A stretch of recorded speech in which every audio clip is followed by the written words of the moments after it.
I'm gonna glaze the outside of this bowl now. The inside is already glazed. I did it yesterday. And what I'm gonna do is position myself over this bucket.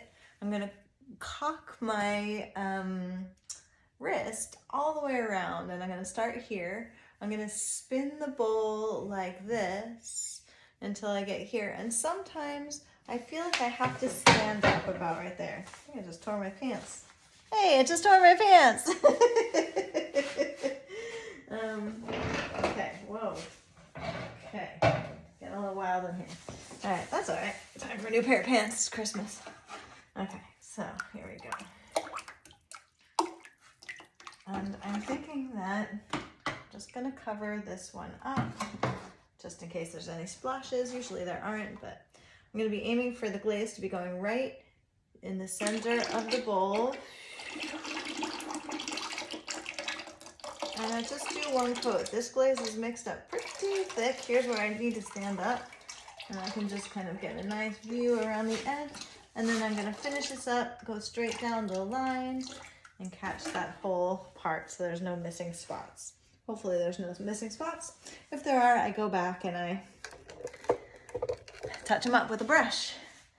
But the part that you usually don't see in the videos is this, the long cleanup. So I'm gonna go right to my wax line with a damp sponge and painstakingly make this line as good as I can. If you do a really good wax job, then this step is a lot easier. Now, most people don't have this type of decoration, but most people have something that they need to clean up. So,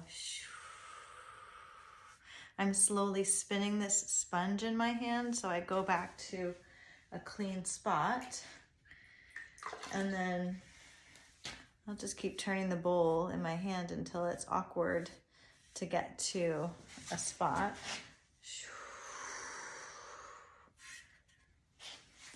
And I just turned the bowl so it's easier for me to get to that spot that needs me. I just noticed I had all my weight on my left foot, and I've been watching this, and often I have all my weight on my left foot, so grounding back onto both feet. Body awareness in the studio cannot be understated. We're so physical. It's such a physical job, and we really need to stay on top of it and pay attention to it, and especially when we start to feel any kind of pain or discomfort, we must change the way that we do what we do. So pay attention to your body. Now we gotta take a look at, how did my line go up here? Not so bad. Great, it's such a pain to clean up all the wax stuff. So here we go. I mean, yeah. These lines, you know, if you're gonna have lines in your pots, either make them so they're super organic and they're not supposed to be clean lines, or find a way to make your clean lines as easily as possible, either through good waxing or taping or whatever you do to get nice clean lines, because it's just, it'll make your look a lot and feel a lot more professional. And for sure, when I look back at older work of mine, I can see how I used to be a lot more loose, let's just say. Not 100%, but you know, you can be a really great potter and just not take care of some of the little details and then pay for it. For example, I could just let this go, but I'm noticing that there's a little smear in that one flower, and I don't know what that smear is. Where did it come from? Why is it dark like that? I could just let it go and kind of hope for the best, but I'm not going to. I'm gonna take my little palette knife and see if I can get that film off of it just by gently scraping it.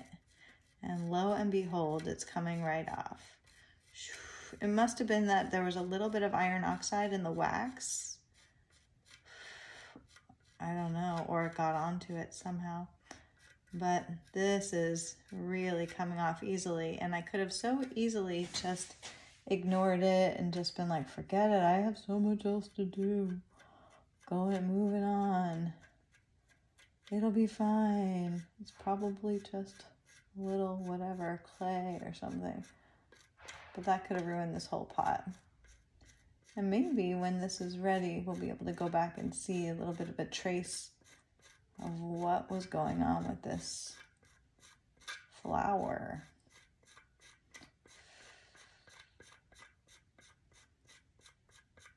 Okay, this stuff's going to go straight into the garbage. Tap, tap, tap, shake, shake, shake. And wipe it. Okay, I have to wipe it really gently now because I've just wiped away the wax.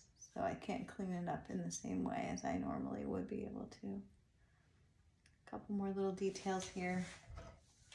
This is the boring stuff to watch, I'm sure, but it's like it must be done from the potter's perspective. You know, there's just so much that's like this. It's just these little detail pieces. I have so many videos that are like hours long of me doing things like this. And I'm like, I don't think anybody really wants to see that. So time to erase some videos. Okay, I think she's looking good. And then really give it a good look over, especially as a production potter. If you're glazing a lot of things and working on a lot of pieces, so easy to just give it a cursory look and think it's good enough. But the more I look my pots over, the higher quality my finished work is. It's just so easy to miss something. Sometimes you can refire, but sometimes it's a fatal flaw. Okay, looking pretty good. There's this overlap right here. I think it's going to be okay. Generally, when I overlap, I try to go kind of quickly here, and so this is supposed to be the thinnest spot. I can tell it's a little bit thick, and I can kind of shave those edges down a little bit so it's not as stark of a line if there is a line. Collect that stuff back in the bucket. And then there's also these drips. Those wouldn't bother me as much, but since we're here, why not make it perfect? I don't really love the look of drips. Doesn't really go with my work. Some people like their work is kind of centered on drips. I mean, not yet at least. Okay, have a great day, folks.